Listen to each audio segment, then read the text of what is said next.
Welcome back to Words of Paradise. I'm your host, Leon Idle, and as you could probably guess by all my various other nerdy interests, Magic the Gathering, comic books, anime, yeah, I'm also a filthy D&D player as well.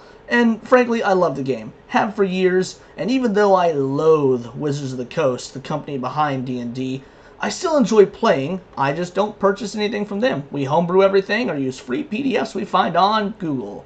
But I am pretty excited for the Dungeons & Dragons movie. I don't know why I'm excited for it. It's modern Hollywood, so it'll probably be crap. But I won't lie, the trailer hooked me. I like Chris Pine, he's charismatic, and I've been wanting a good Dungeons & Dragons movie the majority of my life. The 90s one with Jeremy Irons is fun, but it's not exactly good.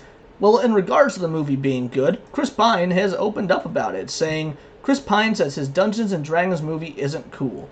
Now, on the surface, if you know nothing about D&D or D&D culture, it sounds like the dude's throwing his own movie under the bus, which very rarely happens, but actors have done before, but usually they wait till after it comes out, when it's being, nominated for Razzies, and they're like, I just did it for a paycheck. Harrison Ford's been known to do it. But no, I can just tell from the headline alone, that's good. If that's the case, it's true to D&D, because it shouldn't be cool. People have been ridiculed for playing D&D since long before I was born, and frankly, I think it makes us better people inside. So keep bullying nerds and let us retreat into D&D. That's how we get to grow up to be writers and, actually successful. Bullying helps.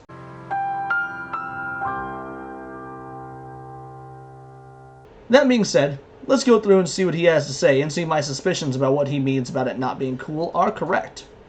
Chris Pine says his upcoming Dungeons & Dragons movie is uncool, in the sense that it is sincere and fun. Well, it has to be uncool if it's being sincere, so let's give him some credit. Chris Pine opened up to Collider about promoting Dungeons & Dragons Honor Among Thieves at events like Comic-Con with co-star Hugh Grant. The Star Trek actor likes the personal interaction with fans in films he calls not too cool for school.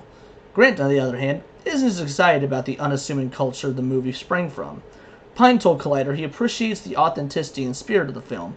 Their idea for how they wanted to tell the story, at least for me, was exactly what I like about big-budget filmmaking, which is not too cool for school, Pine said. There's an earnest heart to it with a charming message. I don't know.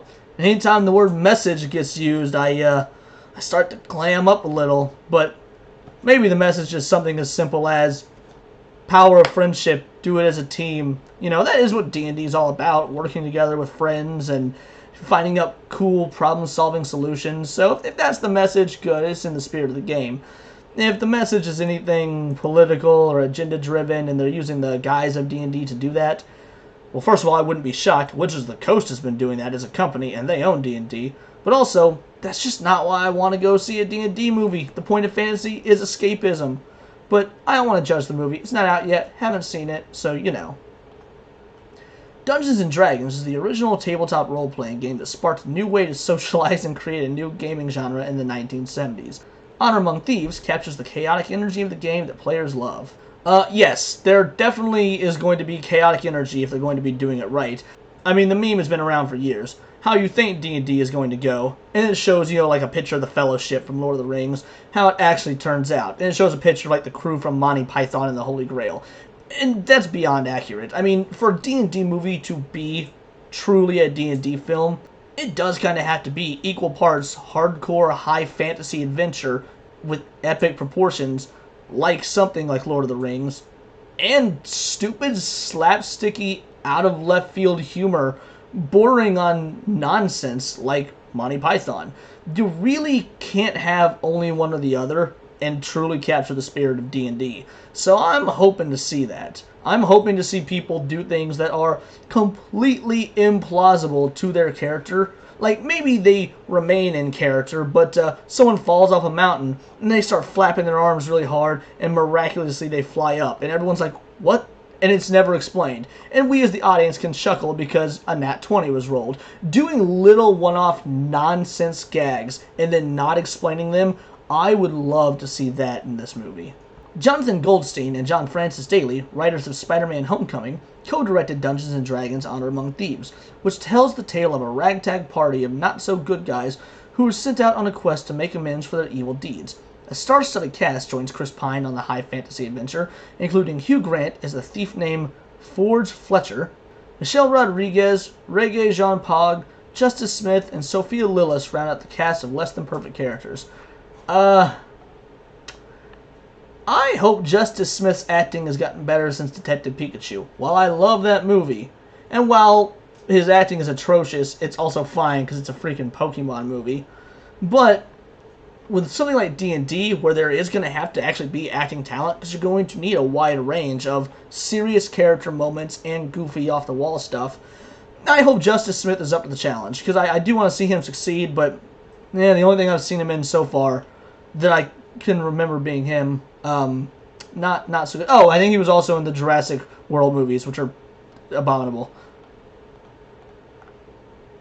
Honor Among Thieves isn't the first movie inspired by Dungeons & Dragons. There have been several independent and studio films about the popular role-playing game. Given the nature of the game, a story meant to be told in sessions or episodes, it's no surprise there have been several Dungeons & Dragons series. Previous screen adaptations of the game have met with mixed success, while Dungeons & Dragons has a large, dedicated fan base that will turn out for almost anything associated with the property. Yeah, that's a pretty recent development. I mean, fans have always been dedicated, but I don't know about a large fan base, at least not a vocally large fan base. They're also protective of the game they love. If it's not protective enough, they're letting Wizards butt-fuck it. As a result, filmmakers who miss the collective energy, the game's secret sauce, will miss the mark with these niche viewers. That's what I was saying before, and they are exactly correct. Chris Pine's comments make it clear he understands fans of the movie and the types of events they attend. While he enjoys going to conventions to promote his Star Trek work and Dungeons & Dragons Honor Among Thieves, many actors find the pressure to have live, spontaneous fan interactions intimidating. In addition, the emotional labor of attending panels and meeting fans all day is taxing. Yeah, that's true. I've always said that about celebrities, and while there might be celebrities that you want to meet, and then you do meet them, and they say never meet your heroes, and it bums you out, I can completely understand that, but the reverse is, when you're a person of interest like that, and you've got lots of clout, and you're just being bombarded all the time, it does make sense that sometimes you're going to have a bad interaction with a fan. And obviously it's not intentional, at least hopefully it's not intentional in the majority of cases, but fans take it really personally. When they've got to remember, man, they're meeting like 1,000 people a day at these conventions, and that stuff wears on you. I've gone to conventions just as a fan, and it's taxing to even be at a convention as a fan. I can only imagine what the person on the other end who's getting bombarded by said fans feels. With his deep connection to popular nerd culture, Chris Pine is a natural choice for a Dungeons & Dragons film. Not only is he experienced with the challenges of interacting with CGI elements, but he's happy to answer questions about it on a convention panel or pose for photos in costume. His rapport with Star Trek fans is just as natural. You know what? That's fair. Despite how absolutely atrocious the Star Trek films he's in are, he's fine. I like his work. I like seeing him as Captain Kirk. I genuinely think he'd be a fun guy to be around in Hollywood, which I can't necessarily say for the vast majority of stars. Even when it comes to things like Wonder Woman 1984, which was an abysmal movie, the best part about the film was the middle section where it's just him and Gal Gadot and them getting to show off their chemistry and them acting off one another. So yeah, he seems like a pretty nice and enjoyable guy, and I'm glad that that's the case and that he's doing these fan meetups. It's cool to hear. Pine may have called Dungeons & Dragons Honor Among Thieves uncool, but he meant it in the endearing way one friend insults another. Uncool is the desired vibe for a culture that's all about going against the mainstream and being authentic. Well, Dungeons & Dragons is mainstream now, though. That's an unfortunate reality. I don't know if unfortunate is the right word, but it's definitely a reality that I think has had more harm than good done to it on the business side of things. The way that the corporate minds are starting to handle it, not necessarily the player base. I'm not that guy that wants things to stay indie forever and only the underground, and then when it gets popular, oh, I liked it before it was cool. Like, no, I don't want that to be the case for Dungeons & Dragons. I love it when people get into things I love, because it means more people to talk about the things I love with. But from the corporate side, yeah, D&D hasn't been authentic for a long time, so hopefully that's not too impactful of the film itself. Being uncool isn't bad in a world hungry for original ideas and unique content. Well, that's the thing. This isn't really unique content or an original idea. It's a movie based off of effectively a board game. I mean, it's not a board game, it's a role-playing game, but for those normies and newbies, board game, that's been around for 40 or 50 years now.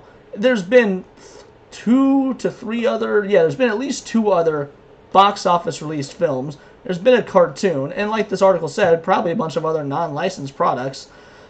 Books galore. I mean, the author, R.A. Salvatore, is arguably my favorite author of all time, and he was known for writing D&D books. So I wouldn't call this original, but I'm hoping for the way it's shot or the way it's made to be original for this type of content. Yeah, all in all, I'm looking forward to this movie. I am genuinely really hoping it doesn't do the woke Hollywood agenda propaganda, but it probably will. It's a Hollywood movie. It's just an unfortunate reality, but maybe we'll roll a nat 20. Let me know your thoughts and opinions on the D&D movie and basically anything else in the comments down below, or let me know on Twitter by following me at BoltTheWord. Also, please like and subscribe. I've been putting all my effort and heart into this channel, and I'd like to see it grow in 2023, and for you to subscribe would just mean the world to me. And with that, I'll see you next time on Words of Paradise.